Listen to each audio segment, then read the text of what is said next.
Bine v-am găsit la partea a doua a acestui clip, în care vom testa practic puterea de desfacere în primul rând a acestor bormașini cu impact. Vom începe de data aceasta cu cea mai mare, cea mai grea, și vom folosi și una din cheile tubulare de impact cu care vine aceasta în pachet, cea de la Lidl Parkside. Să vedem cum se descurcă sau dacă vreuna dintre ele reușește să desfacă prezoanele strânse cu un pisol pneumatic destul de puternic.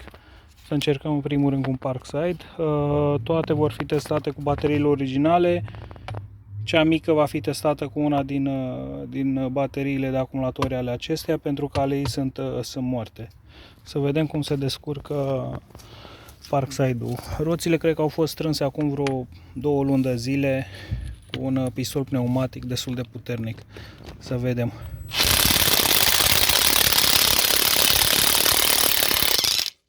Și a plecat. Impresionant, nu mă așteptam. Chiar nu mă așteptam. Să o strângem înapoi.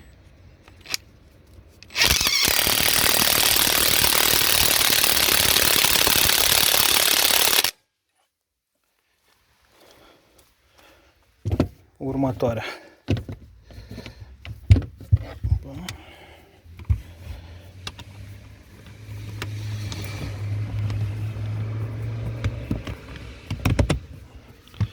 Chiar sunt curios cum o să descurce una din cele mai mici cu motor brushless.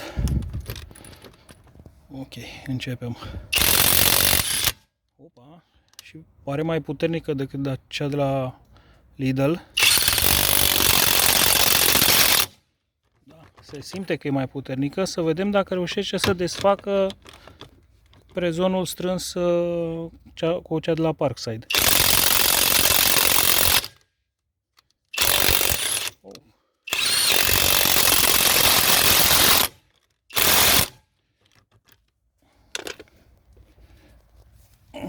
Și s-a și înțepenit. Pare mai puternică, dar are totuși o limitare. Când ajunge la capăt de curs, vibrează destul de urât.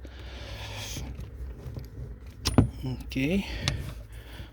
Haideți să încercăm în ordinea mărimii de data asta. Să vedem cum se descurcă și cea mică, cea care mi se pare mie cel mai ușor de ținut în mână.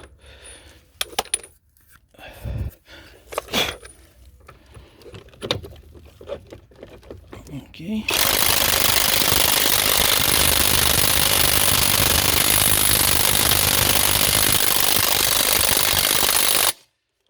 Nicio șansă.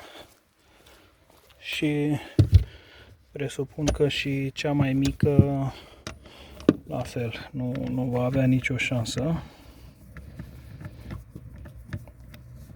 Cheile astea sunt foarte proaste, uite, nu au niciun fel de... Adică să ai cumva să-ți dai seama când este pe poziție să împingi de ea. Adică se vede că sunt prost gândite. Tubularele astea devin în cutia cu bormașina de la Lidl. Hai să încercăm să ne distrăm, dar cred că șansele sunt slabe. Da.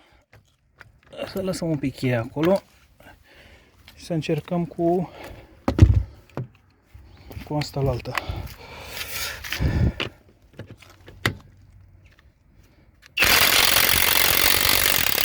Da. Asta pare că ar fi ce trebuie. Încă o dată o să încerc să surprind cum își schimbă mersul când ajunge la capăt. Când strânge, practic parcă are un limitator, ceva, un ambreiaj. Da. Are o vibrație foarte ciudată. Și am reușit să zgâriem și cheia și janta, dar măcar ne-am lămurit cu privire la puterea lor. Brushless-ul ăsta, deși lucrează urât, e mai puternic decât Parkside-ul și mai ușor, cu acumulator, cam cu vreo 200 de grame decât Parkside-ul.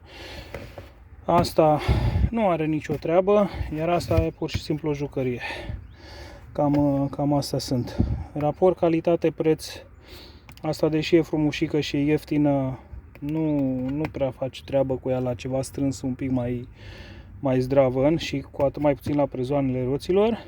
Asta clar e o jucărie, iar la prețul de 380 de lei și cu acumulatorii degradați, clar nu putem să o luăm în calcul. Cea de la Lidl, cred că e ok la 500 de lei, deși vine doar cu un acumulator. Asta la 580 s-ar putea să fie ceva bunicel, mai ales că vine cu 2 acumulatori. Vă mulțumesc pentru vizionare.